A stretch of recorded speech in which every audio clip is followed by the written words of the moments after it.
پوچھا ایک ساتھی نے کہ زلیخا کا نکاح حضرت یوسف علیہ السلام سے ہوا تھا یا نہیں تو ہوا تھا۔ سب سے پہلی بات تو یہ ہے کہ یہ حضرت یوسف علیہ السلام سے نکاح کا ہونا یہ ہمارے ایمان کا حصہ نہیں ہے، نہ ہم سے قبر میں پوچھا جائے گا،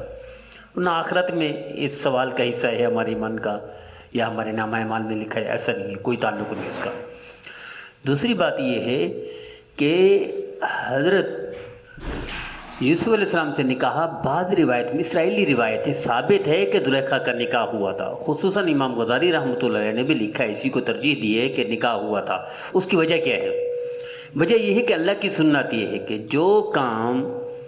جو بندہ کسی سے نفرت کرے اللہ اس کو جھکا دیتے ہیں، جو بندہ بدگمانی کرے اللہ اس کو سزا دیتے ہیں، جو بندہ کسی کو تکلیف پہنچائے اللہ اس کا محتاج کر دیتے ہیں، یہ اللہ کی سنت ہے۔ تو حضرت یوسف علیہ السلام کو چونکہ وہ بدنام کرنے کی بھی کوشش کی تھی اور نقصان بھی دیا تھا شہرت کو اور تکلیف بھی پہنچائی تھی، تو اس بنا پر اللہ نے تکوینی طور پر ان کو محتاج بھی کیا اور ان کا تابع بھی کیا اور ان سے نکاح بھی کروایا۔